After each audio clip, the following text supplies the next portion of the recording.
बड़े लोगों के बीच में, इतने अनुभवी लोगों के बीच में मुझे ज़्यादा कुछ नहीं कहना है। मैं सिर्फ इतना कहना चाहता हूँ कि बदलाव संसार का नियम है, और बदलाव अगर सकारात्मक हो तो हर वो व्यक्ति जो अपने भविष्य और अपने बाल बच्चों के बारे में सोचता हो, तो राजनीतिक बदलाव में उसकी भागीदारी सुनिश्चित होनी चाहिए। ये मेरा नहीं, बहुत सारे महानुभाव लोगों का कहना है। इसलिए मैं आग्रह करता हूँ कि आप इस मुहिम में शामिल हों, और साथ ही साथ हमारे राजनीतिक कविगुरु श्री बसंत कुमार चौधरी से मैं हमेशा दिशा निर्देश लेते हुए यही कहना चाहूँगा कि आप इस मुहिम को आगे आएँ, और आप जैसे विद्वान लोग अगर इस प्रदेश का नेतृत्व करते हैं, अपने विचारों को फैलाते हो, निश्चित तौर पर बिहार पिछड़े राज्यों में नहीं अगले राज्यों में आएगा। बहुत बहुत धन्यवाद। मेरा ये कहना है कि सबकी एक भूमिका होती है, कभी कोई बेटा होता है, कभी वो पिता होता है। जब शुरुआती दौर में प्रशांत किशोर जी एज ए कंसल्टेंट थे तो उन्होंने सलाह दिया, और आज जो बिहार की बदहाली, आज वो अफसोस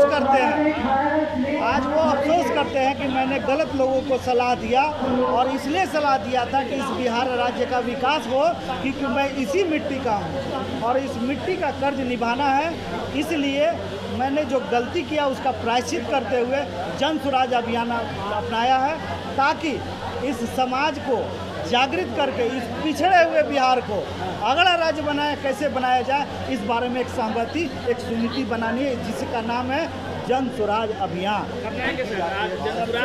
सबसे पहले तो मैं आपको आपत्ति करता हूँ कि मैं दलित हूँ, मैं इस देश का नागरिक हूँ, मुझे समान अधिकार मिला हुआ है, और मैं भी इस देश का शासक बन सकता हूँ। मैं कोई खानदानी लालू यादव के परिवार से नहीं पैदा हुआ हूँ, लेकिन मुझे भी अधिकार है इस प्रदेश का मुख्यमंत्री बनने का, मुझे भी अधिकार है इस देश का प्रधानमंत्री बनने का। इसलिए मैं दलित नहीं, भारत का सम्मानित नागरिक हूँ, और मेरा समान अधिकार है। इसी मैसेज को ले जाके हम जन जन तक पहुँचाना चाहते हैं, धरातल तक पहुँचाना चाहते हैं। जो ये दिमाग में बैठा लिए कि किसी खानदान का बेटा ही मुख्यमंत्री बनेगा, किसी खानदान का बेटा ही प्रधानमंत्री है, हमारा तो बबुआ CM होइयन हो कि DM होइयन हो कि PM होइयन, अब बाकी लोग घास गड़ियन हो। ये मैसेज पहुंचाना है जन स्वराज के माध्यम से, और तमाम हमारे कार्यकर्ता जन लोगों के पास पहुंच रहे हैं और उनको ये जगा रहे हैं कि ये प्रदेश आपका है, इस प्रदेश की बर्बादी का आप जिम्मेवार हैं, और प्रदेश के विकास का भी आप ही भागीदार हो गए। इसलिए आपको सोच समझ के अपनी सुनीतिपूर्ण सरकार को चुनना है। अगर आपने ऐसा नहीं किया, वोट के समय में आप बिगड़े, समझ जाइए जातियों में बटेगा तो जाति राज करेगी, अगर पैसे पे बिगड़े पैसा राज करेगा, जनता राज करेगी।